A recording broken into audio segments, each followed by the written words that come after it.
Bill, you said the other day that Oklahoma State win took every bit of energy you had. What about this one? Yeah, we don't have much left. OT probably wouldn't have been a good thing for us today. So,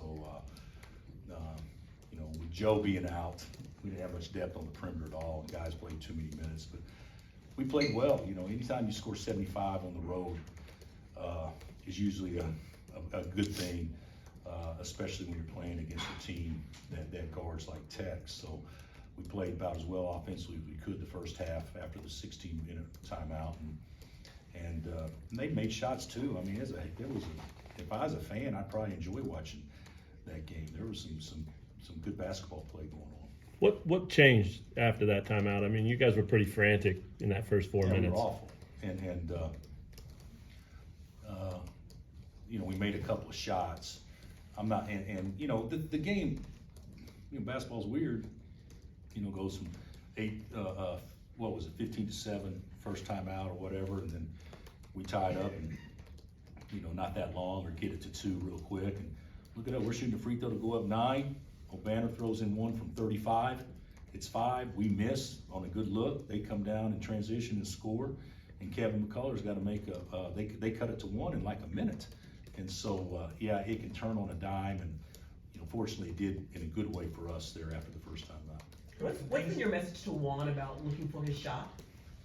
Well, I told Juan that he should average 3 threes a game, attempts. And he hasn't shot it at all. He shot 2 against Okie State and made them both. But the way teams are going to play him, at least up until this point, they're going to dare him to beat them. And tonight he did. I mean, there haven't been too many guys in KU history go 5 for 5 for 3 in a game, or at least 5 for 5.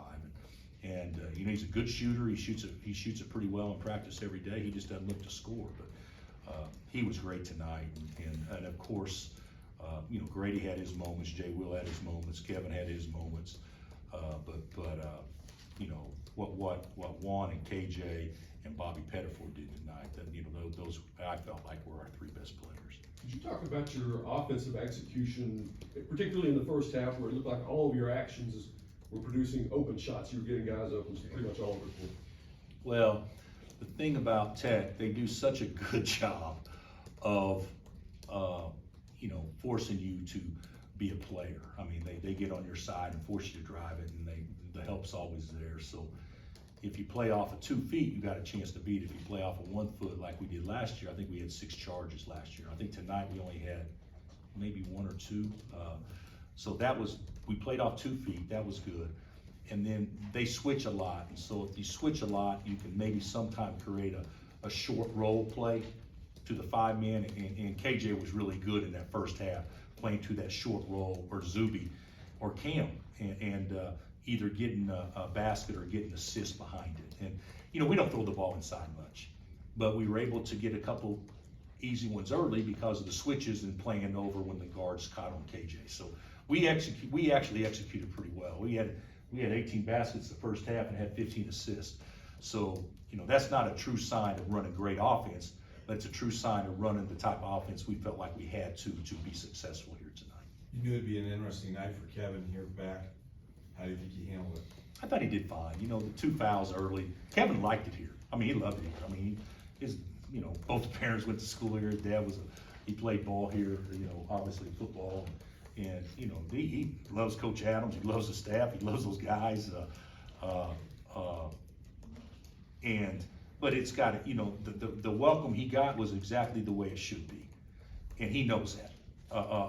So if it messed with him, then he's had 10 months to prepare for that, because he knew that was coming, and it would mess with anybody, but he knew that was coming. But I think that Kevin played pretty well.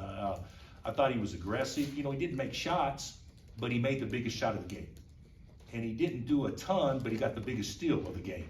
So we wouldn't have won the game without Kevin in the last 30 seconds or 40 seconds, whatever it was. Coach, guys like Kevin, staying in their assignments when things are getting tight like that, and there's all those lead changes and ties. How are you making sure that your guys stay composed in those moments? Well, you know what? I don't want to disagree with you. There wasn't that many lead changes. I think we led the last 25 minutes of the game or whatever. So, but they did cut it to 1.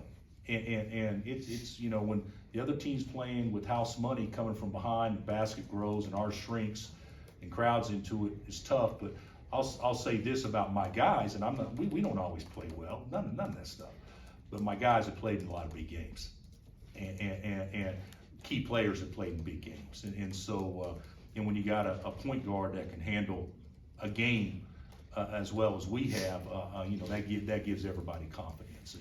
And we would have had to play extremely well tonight to have a chance to win this game. And fortunately for us, I think we did. I have to watch the tape, but defensively we weren't great. I bet Mark says the same thing about his team defensively, but both teams ran really good offense. Gritty on the glass again. That's 2 games in a row. Is that something that's developing? And Grady and KJ were great on the offensive end. KJ kept balls alive there.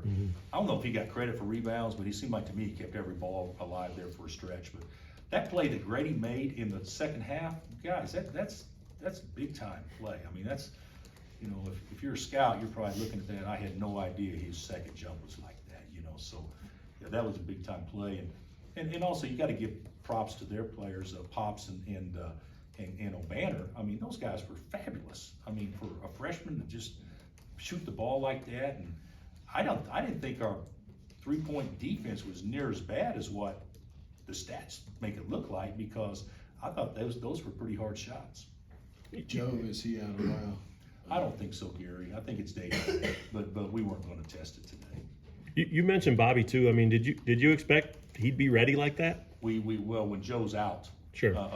Yeah, Bobby, that's not much depth on the perimeter. You know, tried to play MJ a little bit, and he did fine, but you know, he got screwed up, you know, a couple of times defensively. But I thought it'd be best to go with those guys. But that's only 5 guys to play 160 minutes.